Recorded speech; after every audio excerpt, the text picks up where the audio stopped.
What's up, guys? In the works, and we are playing some more Battlefield here on Armored Kill. Yeah, you don't see a lot of Armored Kill on my channel, but it's going to be kind of relevant to what we're going to talk about today. But we are using the old FAMAS, and you guys know I like the FAMAS.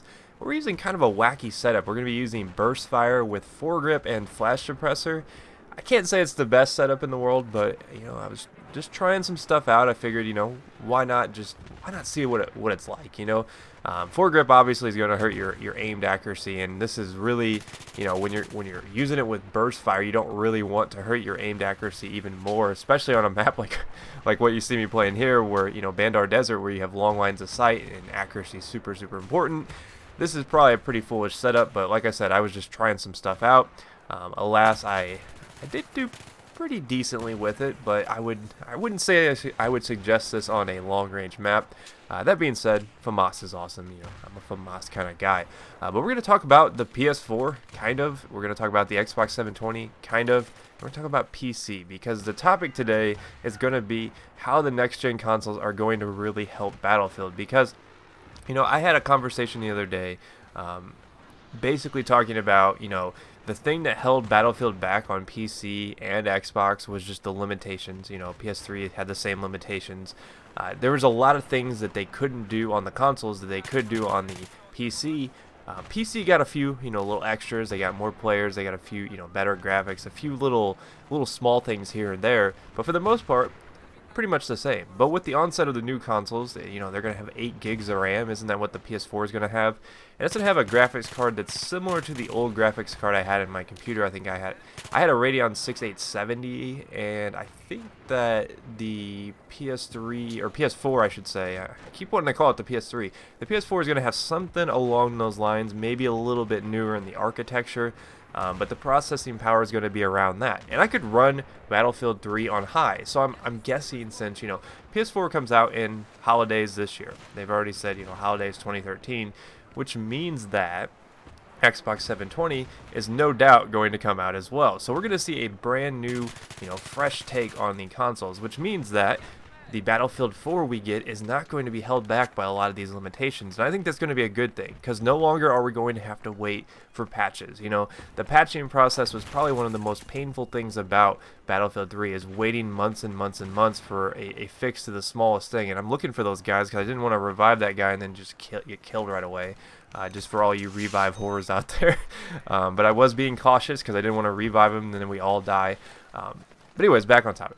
I get distracted too easily. These new consoles are basically going to make it so that, the Battlefield you get on the console, the PS4, Xbox 720, and I'm tentatively calling it that, because the 720 is definitely coming. There's no way Microsoft would be dumb enough to see the PS4 announcement and be like, well, we're not ready to release our console.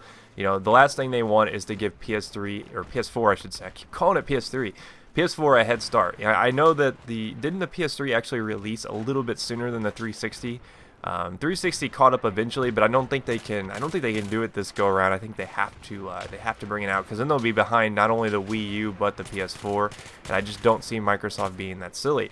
But this is a good thing, because what we're going to see from this is even playing fields. We're not going to be waiting for patches. I don't think that, the patching I forgot I did that right there. You can't actually shoot him out with the FAMAS. That was wishful thinking on my part. But I think that the patching process is going to be more streamlined now. I think we're going to get a better online experience from both the Xbox and the PS4, and I think that's going to benefit the PC as well.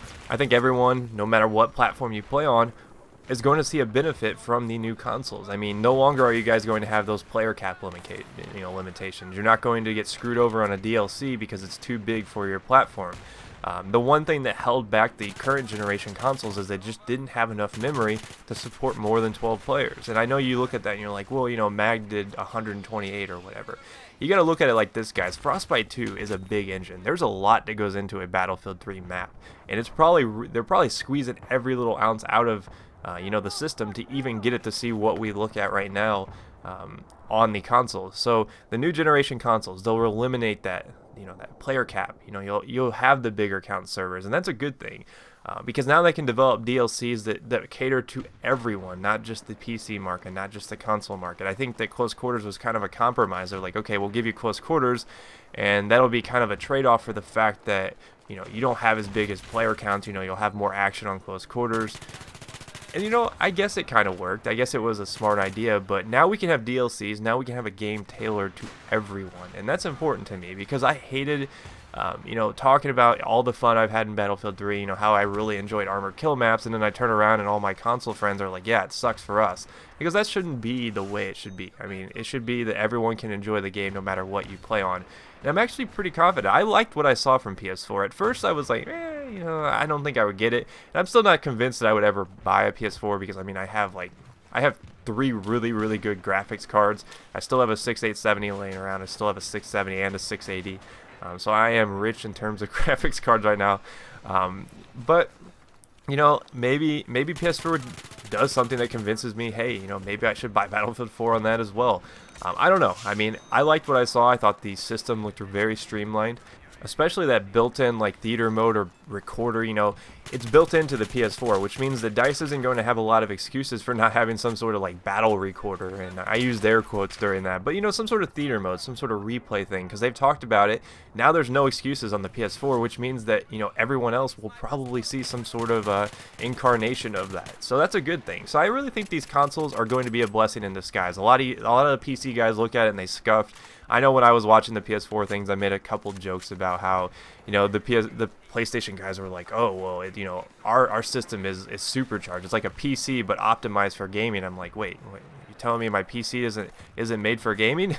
Because it definitely is. It is definitely optimized for gaming. And I know us PC guys like to take jabs at that, but I really think that even if you're hardcore PC, you hate consoles with a passion, I think these are going to be a blessing in disguise because it's going to finally catch them up to where we are now on the PC, and that's a big deal because that means we're going to get better DLCs, you know, better content, and better overall games for everyone. So let me know what you guys think. Will you be even playing on the new consoles? You're going to stick to your PC?